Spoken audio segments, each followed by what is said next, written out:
plecat pe urmele cumanilor, până la râul Vedea și mai departe. Am intrat în Cumania Neagră. Exista și o Cumania Albă, în Asia, unde era centrul de putere și o emigrație prin Moldova spre sud, prin Valahia, iar spre nord, prin țara Făgărașului și Transilvania. Noi eram Cumania Neagră. Comana și Cotmeana de acolo vin, și Negru Vodă, și Basarabia, și Basarabii, și moșiile brâncovenilor, și ale cantacuzinilor. Exista și un împărat roșu.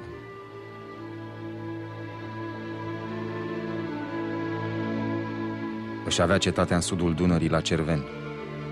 Avea 10.000 de locuitori și era cea mai mare din Balcani.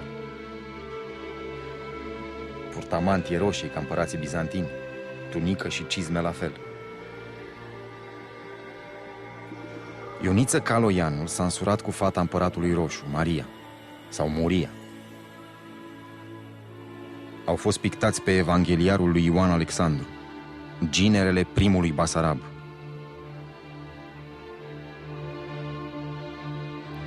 Nici râul nu-i de lepădat.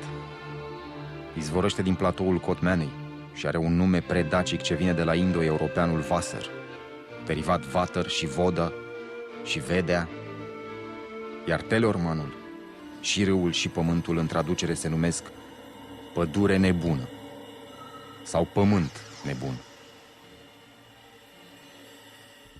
Pădurea nu mai e. Codrii Vlăsiei, vreau să zic. Pământul a rămas. Și uneori cred că își aduce aminte cum îl strigau cumanii. Nebun.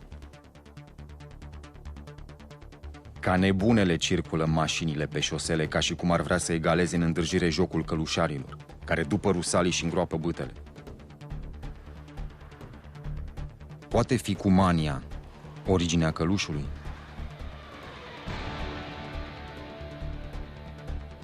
Bănui că pe undeva, mai departe de șosea și mai pe sub poale de pădure, paște oaia uriașă de Teleorman. Îi zice carabasa românească. Berbecii sunt cât poneii. Dacă vreți să vedeți cum arată, căutați relicve arheologice ale cultului cabirilor. Veți vedea și oaia și cei doi ciobani zei care lucid pe al treilea. Miorița? Suntem în plină baladă? Am intrat pe pistă și nu sunt avion și nici nebun. Merg doar la mănăstirea sau schitul Sfântului Fanurii.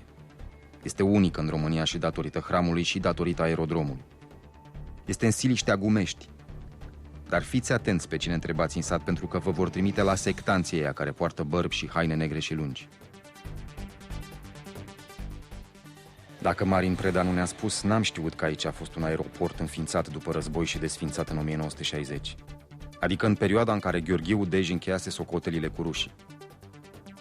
Adică achitase toate datoriile de război și refuzase să transforme țara în grânarul țărilor tratatului de la Varșovia. Acesta a fost contextul. Pretextul a fost că tocmai comandantul a decis să facă o călătorie în Austria, împreună cu drapelul unității militare ținut strâns și împăturit la piept. Amândoi au rămas la Viena și unitatea de aviație a fost desființată. Și astfel, aeroportul de rezervă al Bucureștiului a fost mutat. A rămas pământul și clădirile.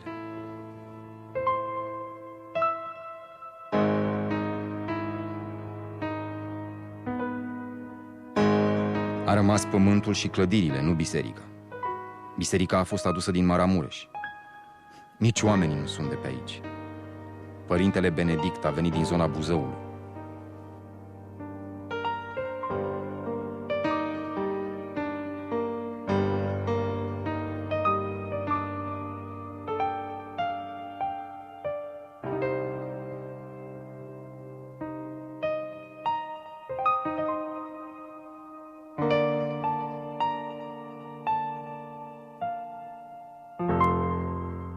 Săruna, părinte, binecuvântați. Bine ați venit la noi. Constantin sunt. Domnul să vă poată. A? Ne bucurăm de vizită. Ușor ascuns schitul dumneavoastră. Oarecum, deși suntem cumva în câmp deschis, da? Într-adevăr, locul e așa un pic oarecum mai retras. Zicem noi numai bun și pentru meditație și pentru a ține totuși legătura cu cei care vor să ne viziteze, să se închine la biserica noastră. Suntem undeva așa cam la intersecția, în centru distanței între vreo 6 sate, să zicem așa. Siliștea Gumești, Sălașul Moromeților, Balaci, centru unui vechi cnezat românesc, plin de istorie, mă rog, Zâmbreasca, Surdulești, Dobrotești. Dar era ceva când ați venit dumneavoastră aici? Deci am găsit așa cumva, ca în multe alte locuri după Revoluție, să zicem, ruinele unui fost aeroport militar. Să zicem, devastat, uitat, ce să vă spunem. Clădirile început, cu un început de demolare, instalațiile electrice, apa demolate, fântână de aici umplută cu sticle, cu... Vreo 2 ani așa am stat între mărăcini, uitați, de vreo 9 ani, cred eu, așa ne-am muncit pământul în zonă. Așa, ați luat nu de la zero, de la minus? Ce să vă zic...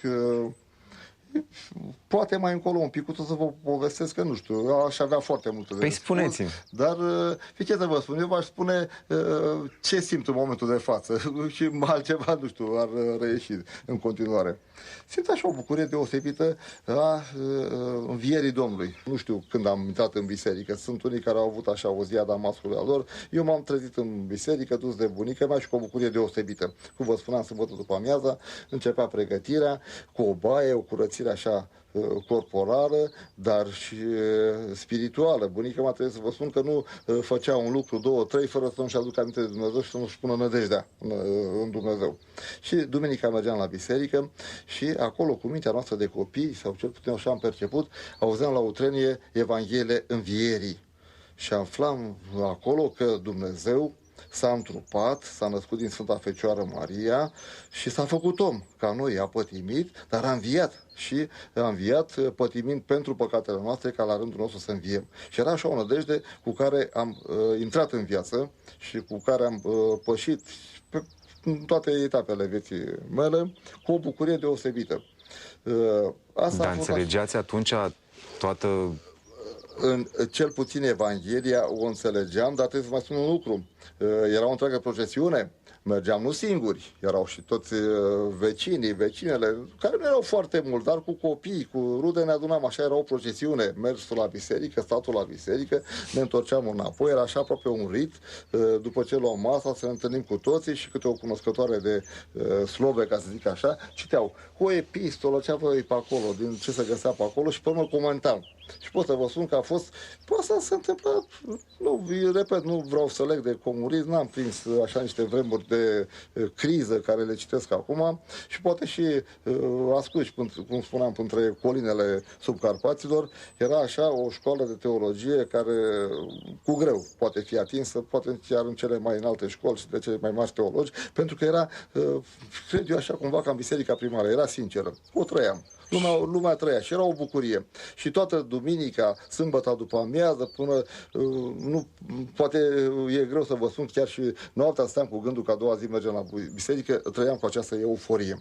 Asta a fost o primă etapă. Suntem aproape de sărbătoarea Paștilor.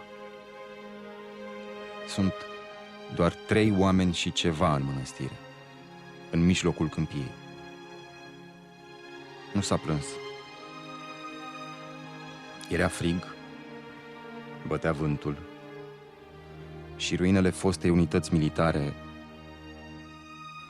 nu aduc voioșie. A vrut să vorbească despre Paște, cel din sufletul său. Și mă gândesc dacă eu pot face asta. Biserica Sfântului Fanurie este amenajată în cantina unității de aviație.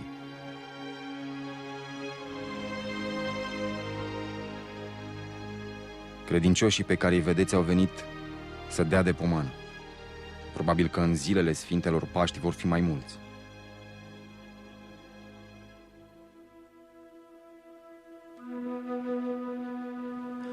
Și nu pot să nu mă întreb de câtă muncă și de câtă credință este nevoie ca să nu te lași copleșit.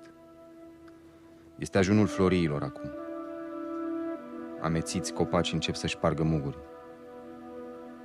Afară miroase a pământ și a primăvară, poate că de aceea au ales un hram atât de neobișnuit la români. Sfântul Fanurie vine din Rodos. E un atlet al credinței și un martir. Marea cetate a cavalerilor ioaniți din insula celei de 7-a minune a lumii și mica biserică maramureșeană din Siliștea Gumeștilor. Privesc și mă întreb cum se înnoadă întâmplări atât de diferite într-un același punct, iar tu te trezești exact atunci și acolo și nu știi încă de ce. Ce anume ai de făcut și dacă o poți face. Aș vrea să-l întreb, dar cred că e mai fericit să ne spună cum l-a descoperit pe Hristos.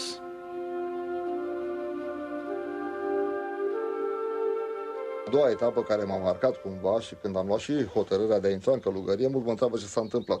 Păi asta s-a întâmplat, această bucurie a învierii, pentru că prin 74 a apărut o ediție a Bibliei cu binecuvântarea prea fericitului Patriarh Teoctistul, am și acum subliniată cu cariocă roșie, cu galben, chiar nu știu dacă nu-i blasfemie că am umblat eu pe acolo, dar atunci cu mintea oarecum trecusem de jumătatea liceului, făcusem filozofie, un picuț de economie politică, un picuț de istorie, eram în măsura în care să pot să rumec și să discern. Și atunci am avut așa o vară de revelație. Am citit cu creionul în mână Biblia. Și am rumegat, am mai stat, am făcut pauze ca să înțeleg și pot să spun că am avut atunci o revelație, o a doua revelație. Revin un picuț în perioada copilăriei și în perioada pe care o trăim acum, zilelor din preajma Paștelui, a săptămânii patimilor, așa, toți eram marcați și ne cutremuram de faptul că Hristos, Dumnezeu, care a venit să se jertfească pentru noi, a pătimit și a fost jertfit și omorât în final de necredincioși, de oameni. Și eram marcat de treaba asta, dar trebuie totuși să vă spun că până în momentul respectiv, așa am văzut toate aceste lucruri ca pe un film. Deci eram marcat de suferințele Mântuitorului, dar totuși eram tot timpul, trăiam această bucurie oarecum falsă, pentru că mi închipuiam în momentul respectiv că totuși Hristos a fost Dumnezeu, nu l-a durut. Deci a făcut-o pentru noi, dar mai mult s-a zmerit, dar nu l-a durut. Și vine momentul în care citesc Evanghelia și văd că la rugăciunea din Ghesimani, Hristos se teme. Pentru noi a fost un moment. Cum adică se teme dacă se poate să iei de la mine paharul? Păi înseamnă că și el se teme ca și mine. A fost așa un moment, deci eu până atunci îl vedeam pe undeva pe un piedestal sus, care nu puteam să-l ajung. E atunci Hristos a căzut după piedestalul ăla, dar abia atunci am început să-L iubesc. Atunci am început să-L simt că e ca și mine. S-a temut, cum am temut eu, că trebuie să dau o teză, că trebuie să dau nu știu ce, și Hristos se temea. Dar am văzut și partea a doua, zice, când și-a asumat jertfa, zice, dacă e posibil să treacă de la mine paharul acesta. Și atunci și-a asumat jertfa. L-a certat pe Sfântul Petru, care îl iubea. Și crezând el cu mintea lui atunci că îi face un bine, l-a sfătuit să nu meargă la moarte. Și l-a certat, zice, mergi înapoi a mea, Satană, că mi-ești pierzare, nu îndreptare. Și a explicat mai târziu și am înțeles că dacă acest om, Dumnezeu fiind, dar care s-a coborât și s-a întrupat din Fecioara Maria ca să fie frate cu noi și cum zice Sfântul Apostol Pavel mai târziu, luând Duhul înfierii, să ne îndumnezească și pe noi, lucru greu de priceput. Dacă l-am stat și l-am înțeles și îi dau dreptate acum și Sfântului Apostol Pavel și Sfântului Grigorie Palama și Sfântului Ioan Gură de Aur. Hristos de aia a venit, într-adevăr, să nască din Fecioară, să fie om ca noi, dar prin jertfa Lui să ne ierte păcatul și prin Duhul Sfânt pe care l-a trimis asupra noastră să ne pregătească și nouă Dumnezeirea. Deci Dumnezeu de aia l-a creat pe om. Ăsta este rostul. Am fost întrebat la spovedanie de oameni aflați în necazuri și le-am răspuns de ce l-a creat Dumnezeu pe om. Nu ca să pătimească, ci ca să-L îndumnezeiască. Nu cu acea îndumnezeire plecată din mândrie pe care a căutat-o Lucifer și cu care l-a păcălit și pe Adam și pe Eva, ci tocmai din opusul ei, din smerenie. Și iată-L pe Hristos Dumnezeu, născându-se din Fecioară, venind, coborând după piedestalul Lui alături de mine în casa mea, acolo un om fricot și păcătos, fiindu-i și lui frică de jertfă, dar asumându-și jertfa pentru noi și mergând la jertfă, ducându-și crucea pe Golgota, căzând Și atunci m-am simțit și eu lângă el. Bruvoanele care cândva le văzusem pe fruntea bunicămii, plin de sudoare, de neștiință, dar având așa de la Dumnezeu acea credință a ei, atunci am văzut acele broboane și pe fruntea Mântuitorului și atunci am început să-L iubesc mai mult decât l-am iubit până atunci, decât l-am iubit vreodată.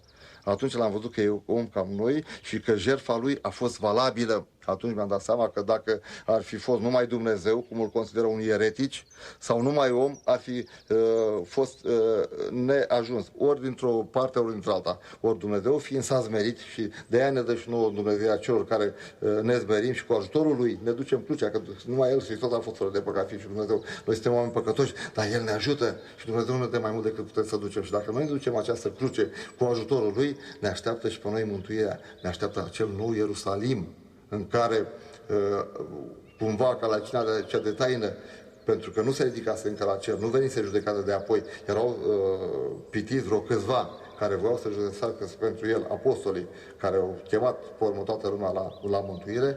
După jertfa lui, după învierea lui, ne-a pregătit și nouă calea și va veni a doua judecată și va veni și învierea noastră. Și atunci ne așteaptă nou Ierusalim, unde va fi așa, o cred eu, un fel de, sau din ce am mai înțeles și eu de la Sfinții Părinți, așa, va fi din nou o cină, dar de data asta nu de taină, ci unde vor fi toți din nou, față către față, moartea va fi călcată, cum a călcat-o Hristos și cum se cântă și la Sfintele Paști, cu moarte călcând, va fi călcată și vom fi din nou, așa cum ne crease Dumnezeu, nemuritori. S-a lăsat seara și frigul. Și mă strâng în singurul loc în care e cald și e lumină.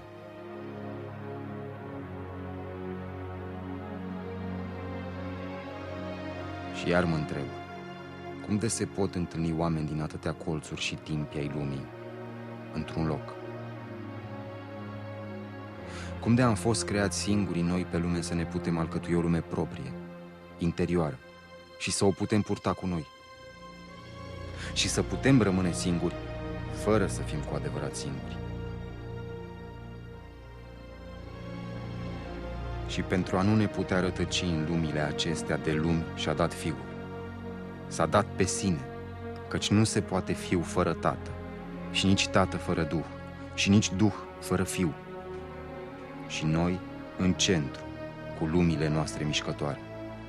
Și ne-a spus: iubiți-vă așa cum v-am iubit eu pe voi. Și cum ne-a iubit? Lăsându-ne liberi, să alegem. Până și pe Iuda l-a lăsat liber să-l trădeze.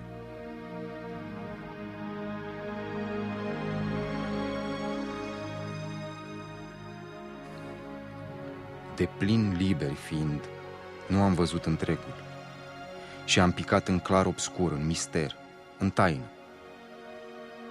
Un alt fel de infinit. Nu vastitatea, ci lipsa marginii. Mereu dincolo. Cred că numai în moarte vezi dintr-o dată și totul. Și de atunci becul nu se mai stinge. Arde însă candela și pâlpâie iubirea și te învăluie taina, misterul.